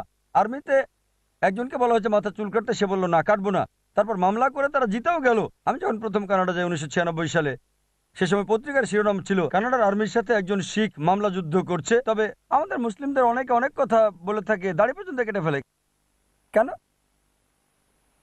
এবার ইসলাম এবং শিখ ধর্মের সাদৃশ্যগুলোতে আসি। শিখদের পবিত্র গ্রন্থ হচ্ছে গুরু গ্রন্থ বা আদি গ্রন্থ। যদি এই আদি গ্রন্থের প্রথম অধ্যায় পড়েন, ভলিউম 1 অধ্যায় 1 অনুচ্ছেদ 1 হচ্ছে জাপুজি। এতে বলা হয়েছে সর্বশক্ত ঈশ্বরকে বলা হয়ে থাকে সত্য। তিনি হলেন সত্য। কেউ জন্ম দেয়নি ভয়হীন, কাউকে জন্ম দেননি, তিনি অভাব এবং ভয়ভীতি মুক্ত। যদি ভালো করে দেখেন তিনি এক, কেউ জন্ম দেননি, তিনি স্রষ্টা। এটা আমাদের কোরআনের সূরা ইখলাসের অনুরূপ। অধ্যায় 112 আয়াত 1 থেকে 4 বলা হয়েছে কুল হুয়াল্লাহু আহাদ, বলো তিনি আল্লাহ এক এবং অদ্বিতীয়। আল্লাহুস সামাদ, আল্লাহ স্বয়ং সম্পূর্ণ চিরস্থায়ী। লাম ইয়ালিদ ওয়া লাম ইউলাদ, তিনি কাউকে জন্ম দেননি, কেউ তাকে জন্ম দেয়নি। ওয়ালাম ইয়াকুল লাহু কুফুয়ান আহাদ, তার মতো কিছুই নাই। শিখ ধর্মে শিখরা অবতারবাদে বিশ্বাস করে না, মানে ঈশ্বরের অবতারে। এক ঈশ্বরে বিশ্বাস করে। ঈশ্বরের কোনো আকৃতি বোঝায় না, তাকে বলা হয় এক ওমকারা। আবার ওমকারাও বলা হয়ে থাকে। সর্বশক্তিমান ঈশ্বরের অনেক নাম দেওয়া হয়েছে গুরু গ্রন্থে। তাদের মধ্যে হচ্ছে তাকে বলা হয় কর্তার মানে স্রষ্টা, আর আরবি করলে হয় খালিক। তাকে বলা হয় পরওয়ারদিগার লালনকারী, আরবি হচ্ছে রব। তাকে বলা হয় প্রভু মানে রব। তাকে বলা হয় করিম মানে দয়ালু। তাকে বলা হয় রহিম উপকারী। তাকে বলা হয় ওয়াহে গুরু, এক ঈশ্বর। তাই যদি ভালো করে দেখেন অনেক সাদৃশ্য রয়েছে শিখ ধর্মে ঈশ্বরের ধারণার সাথে। এজন্য দেখবেন তারা মূর্তি পূজায় বিশ্বাস করে না, অবতারবাদে বিশ্বাস করে না, এক ঈশ্বরে বিশ্বাস করে। যদি দেখেন যে গুরু নানক শান্ত কবির দ্বারাও প্রভাবিত হয়েছিলেন এবং তার গ্রন্থে দেখা যায় অনেক কথাই রয়েছে শান্ত কবিরের। যেমন একটা হচ্ছে दुख में सुमन सब करे, सुख में करे न कोई, जो सुख में सुमन करे तो दुख काय होए। তার মানে বিপদের সময়ে সবাই ঈশ্বরকে ডাকে, আর সুখের সময়ে সবাই তাকে ভুলে যায়। যদি সুখে ঈশ্বরকে ডাকো, বিপদ তোমাকে কিভাবে স্পর্শ করবে? একই কথা আল্লাহ বলেছেন সূরা রুম অধ্যায় 30 আয়াত 33 যে যখন মানুষের কাছে বিপদ আসে আল্লাহ সুবহানাহু ওয়া তাআলার কাছে কাঁদে, কিন্তু বিপদ চলে গেলে সে আল্লাহ সুবহানাহু ওয়া তাআলার সাথে শরিক করে। তাই যদি দেখেন শিখ ধর্ম এক ঈশ্বরে বিশ্বাস করে, এটা এক ঈশ্বরে বিশ্বাসী, মূর্তি পূজা করে না। যদিও অনেকে বলে এটা হিন্দু এবং ইসলাম ধর্মের মিশ্রণ, আমরা দেখছি যে ঈশ্বরের ধারণার ক্ষেত্রে এটা পুরোপুরি ইসলামের মতোই। বিস্তারিত জানার জন্য আমার ভিডিও ক্যাসেট দেখতে পারেন বিশ্বের প্রধান ধর্মগুলোতে ঈশ্বরের ধারণা, সেখানে বিস্তারিত বলেছি। আশা করি উত্তরটা পেয়েছেন।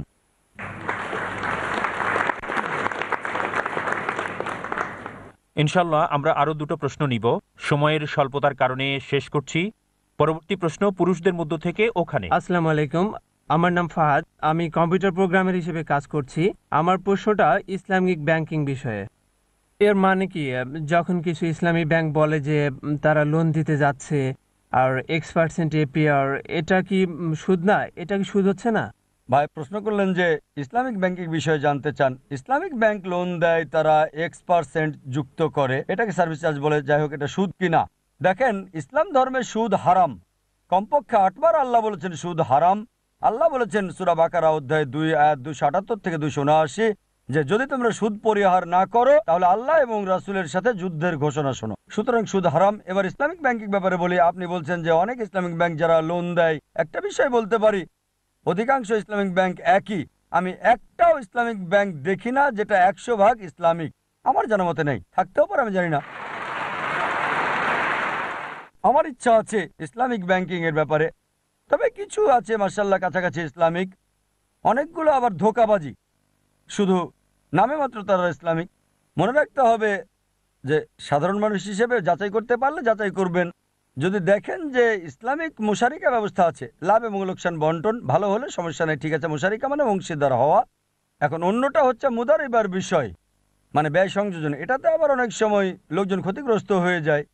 অনেক সময় এটা তেমন কিছুই না, ধরেন শুধু সরাসরি না খেয়ে একটু ঘুরিয়ে খাওয়া, এইভাবে নাক ধরা, এটা আসলে কিছু না, দৃষ্টি আকর্ষণের কৌশল আর কি। তাই আমাদেরকে যাচাই করতে হবে। অনেক ফতোয়া আছে এটা বৈধ, অনেক বিষয় বৈধ, অনেক হারাম বিষয় আছে।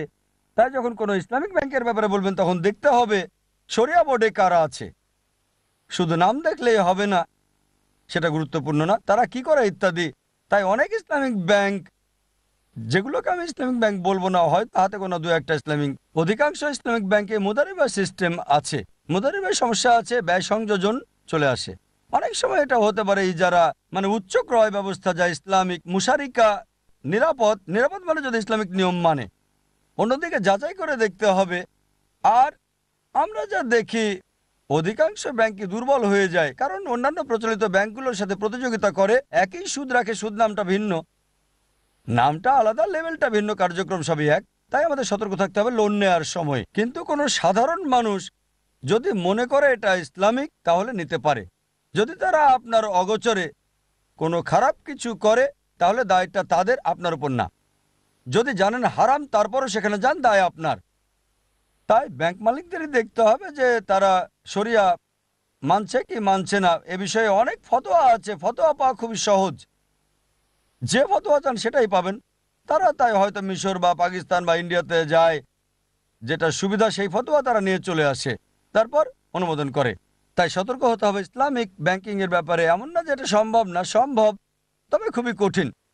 কিছু সংখ্যক আছে আমি জানি মাশাআল্লাহ ভালো, তারপরও 100% না। তারাও জানে 100% না, কারণ কেন্দ্রীয় ইসলামিক ব্যবস্থা না থাকলে সেটা হতে পারে না 100%।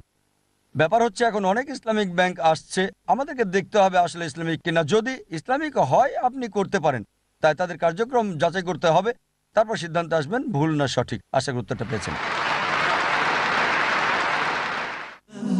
বলবে মুসলমানদের বিষয়ে এই প্রশ্নটা করছি, কারণ এই সময় এই পরিবেশে মিডিয়া আমাদের দিনের মূল বিষয় নিয়ে কথা বলছে, এবং তারা এমন সব লোকদের ডাকে যারা আমাদের মুসলিমদের মূল বিষয় থেকে অনেক দূরে, মুসলিম মানে কি তাই জানে না। তারা আমাদের মসজিদে যাওয়ার ব্যাপারে কথা বলে, আমাদের সন্তানদের ইসলাম শেখাচ্ছি, তারা মনে করে এটা চরমপন্থী। যখন তারা পুরুষদের জিজ্ঞেস করে, মুসলিম ভাই বোনদের যারা টিভিতে কথা বলে, এই মুসলিমরা বলে যে আমরা মডারেট মুসলিম। আমি মডারেট মুসলিম না, আমি চরমপন্থীও না, আমি একজন মুসলিম। আর আমি বলতে চাই যে মুসলিম সম্প্রদায় থেকে একজনের কথাই সব না, আর এটা সমাজে নেতিবাচক প্রভাব ফেলে। বোন একটা প্রশ্ন করলেন যে মুসলিমদের কি একটা মুখপাত্র থাকা দরকার না ব্রিটিশ মুসলিমদের তুলে ধরার জন্য? হ্যাঁ, একটা মুখপাত্র থাকা দরকার ব্রিটিশ মুসলিমদের জন্য, আমেরিকান মুসলিমদের জন্য, ইন্ডিয়ান মুসলিমদের জন্য, সব দেশেই। পাশাপাশি একটা আন্তর্জাতিক মুসলিম মুখপাত্র, আন্তর্জাতিক যা এখন আমাদের নেই। আমাদের নিজেদের কথা বলার ব্যবস্থা থাকা দরকার। একটা সম্মিলিত সংঘ থাকলে ভালো হয়।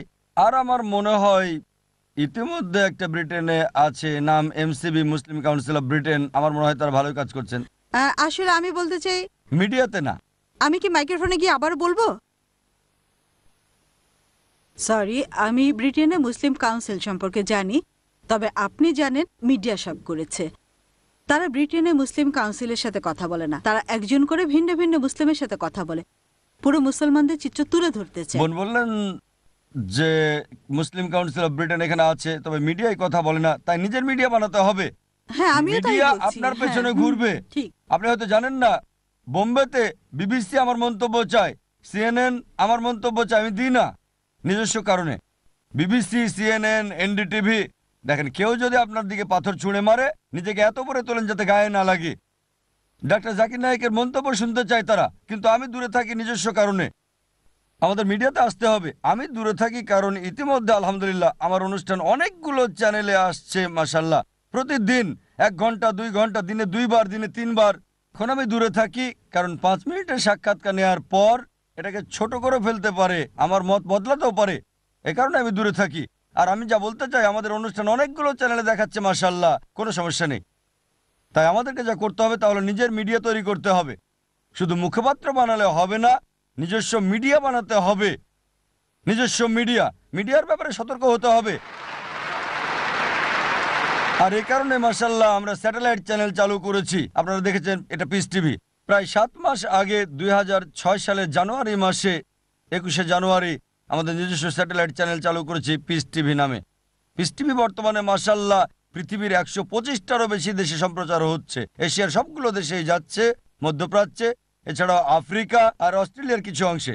ইউরোপে দেখা যায় খুবই দুর্বল, আপনাদের একটা বড় ডিশ লাগবে। ইনশাল্লাহ আমরা স্কাইবিতে আসার চিন্তা করছি।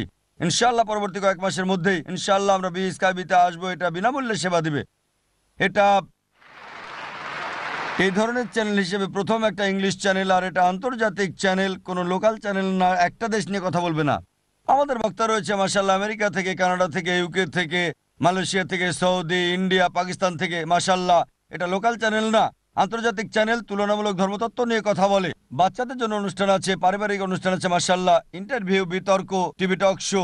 আর অবশ্যই এটা এই চ্যানেল কোরআন এবং সুন্নাহ অনুযায়ী হতে হবে। চ্যানেল চালু করার জন্য যা করেছি, আল্লাহ সুবহানাহু ওয়া তাআলার কাছে দোয়া করেছি, এটা স্বপ্ন ছিল, অবশেষে করতে পেরেছি মাশাল্লাহ।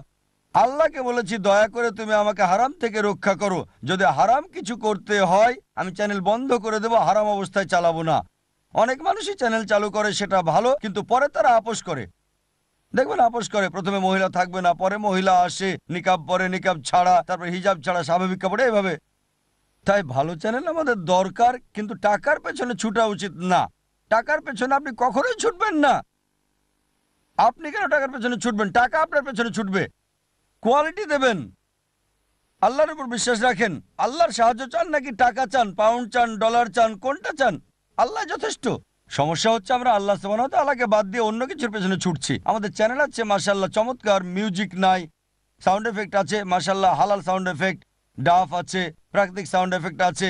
আর যদি দেখেন এর চমৎকার প্রভাব আছে মাশাআল্লাহ, আমাদের গ্রাফিক্স আছে, তবে হালাল। আমাদের নিজস্ব কমিটি আছে। আর আমরা উচ্চ কোয়ালিটি দিয়ে থাকি। আপনি ক্যামেরা দেখবেন, বোম্বে থেকে 6টা ক্যামেরা এনেছি। সাধারণত বোম্বের শুটিংয়ে 9টা ক্যামেরা, 50 জন স্টাফ থাকে, এখানে মাত্র 12 জন স্টাফ, আসলে 10 জন ক্যামেরা ক্রু। আমাদের সীমাবদ্ধতা আছে, অভিজ্ঞ লোকজন আছে, সেরা যন্ত্রপাতি আছে আলহামদুলিল্লাহ। এখন ডিজিটাল বেটাক্যাম চালাচ্ছি, আমাদের হাই ডেফিনেশন আছে। হাই ডেফিনেশন এখনো চালু হয়নি, পৃথিবীর কোনো চ্যানেলই হাই ডেফিনেশনে শুটিং করছে না। মুসলিম চ্যানেলের সাথে প্রতিযোগিতা না, আমরা আন্তর্জাতিক অমুসলিম চ্যানেলের সাথে প্রতিযোগিতা করি। এখন পর্যন্ত ধর্মীয় চ্যানেলগুলোর মধ্যে সবচেয়ে সেরা হচ্ছে গড টিভি। 15টা স্যাটেলাইটে আছে, 225টারও বেশি দেশে সম্প্রচার হচ্ছে, 275 মিলিয়ন লোকজন দেখে। আর আমরা এমনভাবে অনুষ্ঠান করে থাকি যা আধ্যাত্মিক শিক্ষামূলক অনুষ্ঠান। ইনশাআল্লাহ পরবর্তী পরিকল্পনা আলাদা চ্যানেল করা, অন্য ভাষায়, ইংরেজি, উর্দু, তারপর হয়তো নিউজ চ্যানেল ইনশাআল্লাহ। তবে অবশ্যই আন্তর্জাতিক, লোকাল নিউজ না। শুধু বোম্বের জন্য বা লন্ডনের জন্য না, আন্তর্জাতিক, যাতে বলতে পারি আমাদের কয়টা আন্তর্জাতিক মিডিয়া আছে, আমাদের কি আন্তর্জাতিক সংবাদপত্র আছে নিজস্ব, আমাদের কি আন্তর্জাতিক নিউজ ম্যাগাজিন আছে, যেমন টাইম ম্যাগাজিন, নিউজ উইক, আমাদের কি আছে। কিছু ম্যাগাজিন আছে মুসলিমরা চালায়, মুসলিমরাই পড়ে, হয় উর্দুতে, না হয় আরবিতে, না হয় ইংরেজিতে, শুধু মুসলিমরা পড়ে। আমরা চাই যে অমুসলিমরা এটা দেখুক। তাই অন্তত বলতে পারি আলহামদুলিল্লাহ আমাদের চ্যানেল মাশাআল্লাহ যে অনুষ্ঠানগুলো চালায় এর 25% অন্তত মাশাআল্লাহ অমুসলিমরা হোক, ইন্ডিয়া বা অন্য কোনো দেশে দেখে মাশাআল্লাহ। আর আমি মনে করি আরো বেশি অমুসলিমরা দেখুক। কেন হচ্ছে না জানি না, কাকে দায়ী করবেন? প্রচারটা হওয়া উচিত অমুসলিমদের দিকেও মাশাআল্লাহ। তাই আমাদের চ্যানেল আছে এবং আমাদের নিজস্ব মিডিয়া দরকার, নিজস্ব সংবাদপত্র, নিজস্ব ম্যাগাজিন, নিজস্ব স্যাটেলাইট, যা ইসলামের আসল রূপটাকে তুলে ধরবে। আমরা আমাদের মতামতটাকে তুলে ধরতে পারবো পৃথিবীর কাছে ইসলামের সত্য থেকে। আশা করি উত্তরটা পেয়েছেন। ওয়া আখিরি দাওয়ানা।